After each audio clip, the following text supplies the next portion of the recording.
Hello, citizens of Gotham. My name is Graham Elwood, and you are watching the BAM Political Vigilante. What is going on?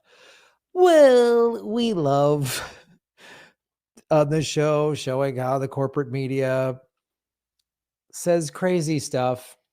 I am going to show you a video that was on CNBC today, how they're basically saying that Hamas has used crypto to fund itself.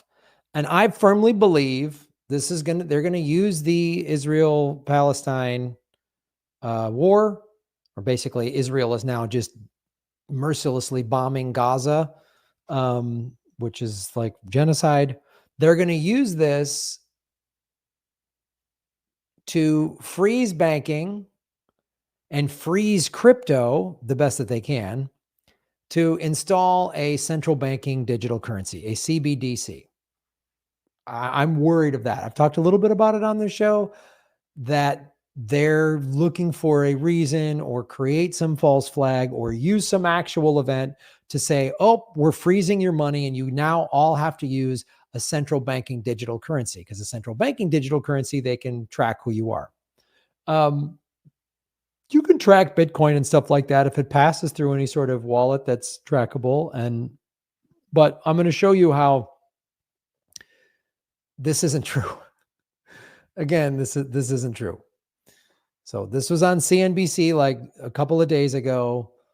And again, it's very one-sided, very Israel is the innocent and Hamas is the evil. Okay. And I'm not in favor, like I'm not a supporter of Hamas, but we've discussed on this show and we've had other people on the show showing how Israel is the one causing the problems here. Israel is they've colonized it and they can make all their excuses. And I've changed my view on this over the years, thanks to friends of mine that are Jewish that are like, Graham, no, Israel is really the one causing the problem, and Israeli organizations that I've pointed out to you, like Breaking the Silence, which is ex-Israeli soldiers that have spoken out about Israel's treatment of the Palestinians and how there's just basically systemic racism. You're raised to just hate them and treat them as less than. I've heard Israelis here in LA use language about Palestinians like they're less than human. This woman outside of my yoga studio, they're less than animal. They're not even animals. I'm like, wow, that's the language the Germans used in the 1930s about Jews.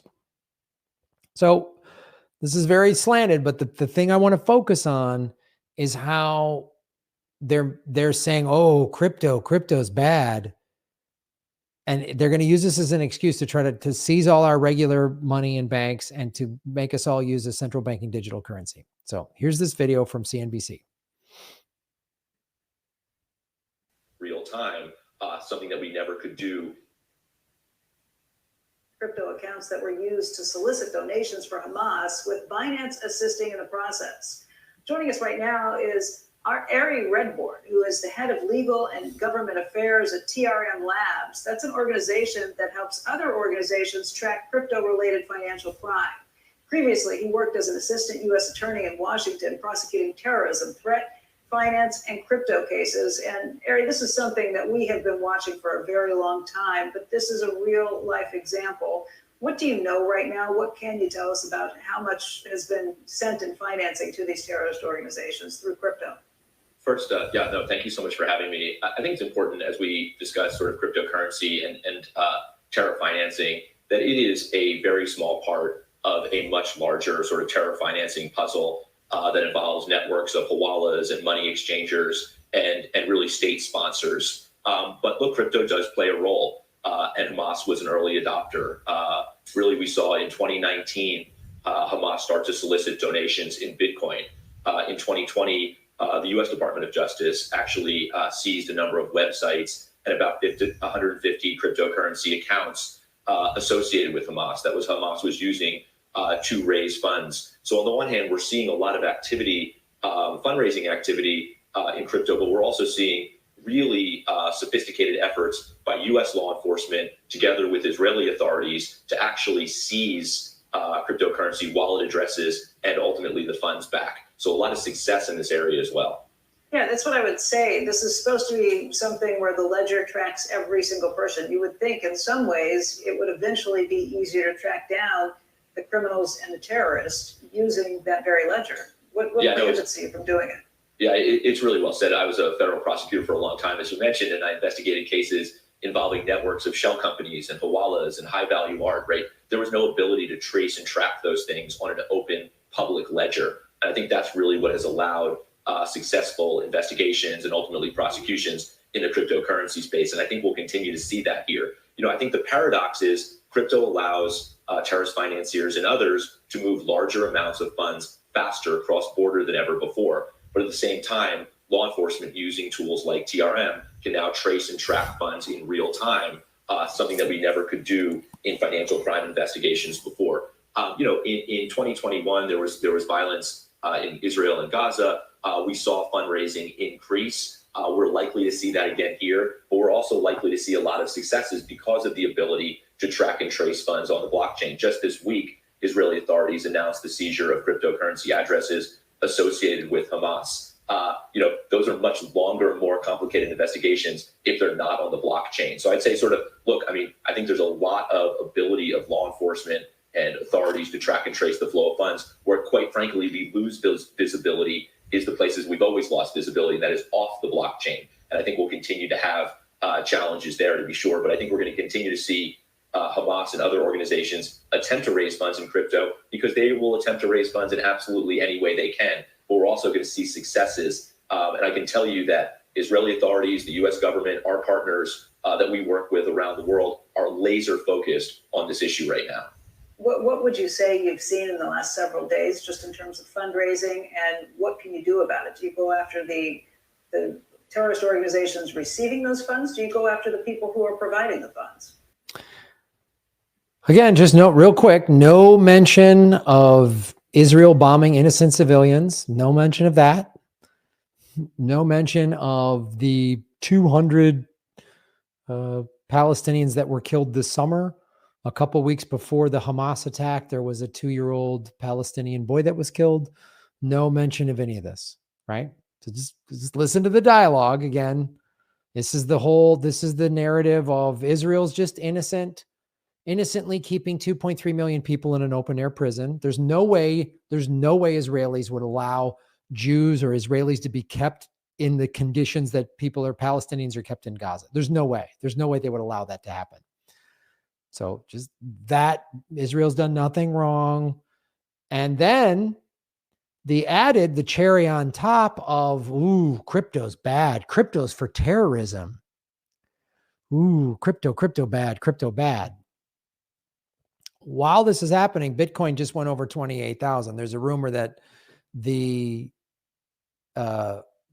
BlackRock Bitcoin ETF is the SEC is going to approve it. There's just a rumor on that Senate from about 26,000 to 28,000 in about 24 hours. It actually got to 30,000 and there was a little sell off at 30,000, right? So we always got to say what's, and Israel has just been bombing Gaza for 10, 12 days straight now, bombing them straight, innocents killed constantly. But what do I always say? Sometimes it's a fake event. This is a real event. This is what's happening is awful. And again, I don't support Hamas. That's such a lazy argument. For any criticism of Israel makes you anti-Semitic. No, it doesn't. I can be critical of a government. There are so many.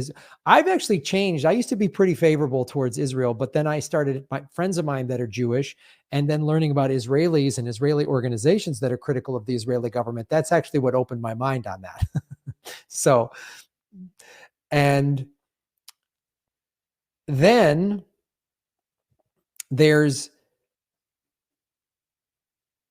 we're allowed to be critical. And then also, when something is happening, look for what else is going on behind the scenes. So now we're going to try to demonize crypto and make everybody have to use these central banking digital currencies.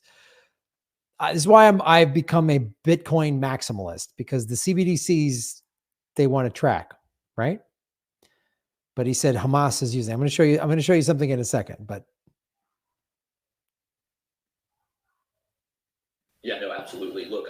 we've seen is a number of different organizations that are attempting to raise funds in support of Hamas. And quite frankly, what we do at TRM, we have a team of threat hunters who are out there identifying cryptocurrency addresses associated with these types of fundraising. And then we build out in our tool addresses that are associated with those, that allows law enforcement, that allows FBI, Israeli authorities, and others to track and trace. So what we're doing is we're out there looking for addresses wherever we can that are being used to raise funds for Hamas, and we're sharing that information with law enforcement and helping them build investigations to ensure that we can seize those addresses, but then take down the infrastructure. Right, there are websites that are being used to raise funds. There are social media platforms, Telegram channels. So really working in every possible way to take down the infrastructure that terrorists are using to raise funds right now. Binance gave a comment to CNBC through email. It says Binance actively partners with global law enforcement agencies and regulators united in the mission to combat terror financing. They say they use the data to pinpoint individuals, addressers, and beyond. I guess my question is, how helpful have Binance and other exchanges been? How helpful have any of the social media companies been just in terms of trying to take down any of these efforts once they're identified? Look, the overwhelming majority of sort of cryptocurrency exchanges, particularly the ones that everyone's heard of, in the U.S. that work with U.S. customers, are very compliant. They use tools like TRM. We work with most of the large exchanges in the space, and they are doing compliance. They have robust compliance teams, and part of compliance is responding to subpoenas from law enforcement, responding to requests for information. And I think the example, and this isn't the first time we see this example where Binance has worked closely with authorities. We saw a case really just a couple of weeks ago. All right, now it's just becoming an ad for this dude's company. But let's just go on Google, and I just want you to say Hamas Bitcoin 2023.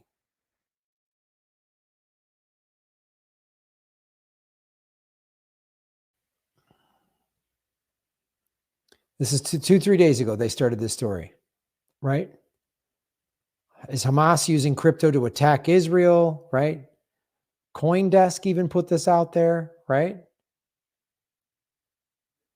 All this came out. Look at this, right?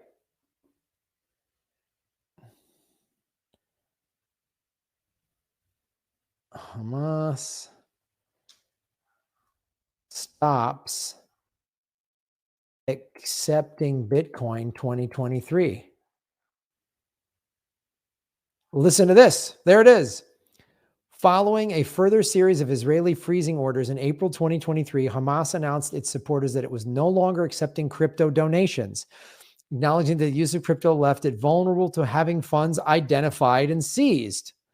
So this isn't even true. This isn't even true. I just typed that into Google. You just saw me do that. I just did this in real time. I typed that into Google. Hamas announced in April of 23, this year, 5-6 months ago, April, they stopped accepting cryptocurrency because it's too easily tracked. And yet all these stories that I just showed you, they're all hip crypto, Hamas, crypto. See, I don't trust them. Again, I'm not some fan of Hamas. I support the Palestinian people that are being innocently killed. And there are people within the Netanyahu government that refer to them as less than human or animals, and they want to exterminate. They want to commit a genocide against the Palestinian people. And they say, oh, we just want to get Hamas. And that's a lie, because they keep bombing innocent people. So, but this right here, that right there, I just found that on Google in real time. So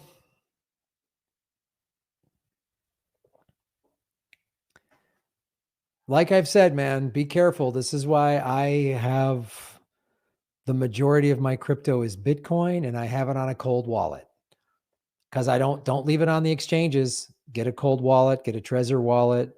There's a bunch of, I used to recommend Ledger, but then they had some backdoor stuff where they could seize it. So I don't trust Ledger anymore. But there's some good new wallets out there. Cold wallet. Be careful. They're going to, I smell, and Biden is going to Israel on Wednesday. I don't trust this. I don't trust. I smell a false flag. I smell like, oh no, look, Hamas killed our president or something. And they're, yeah.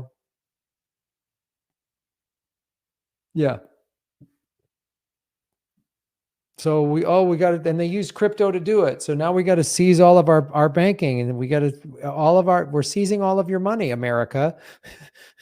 Now you all have to use a central banking digital currency, CBDC. Like, be careful. Crazy stuff is happening. That could happen. It's just, I don't trust the American government. I don't trust the American media. I don't trust any government. How you can blindly trust Israel is beyond me. And how you can blindly trust America is beyond me. And there's all these Israeli organizations. There's an organization called Orthodox Jews Against Zionism.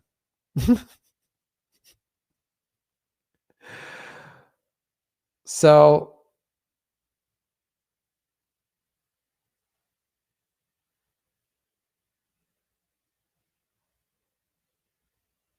pay attention, follow the money, connect the dots, get the truth. Yeah. As Max Kaiser said on this show 2 years ago, you can't change Bitcoin. Bitcoin changes you. And one of the single biggest owners of Bitcoin, the United States government. So we are in crazy times.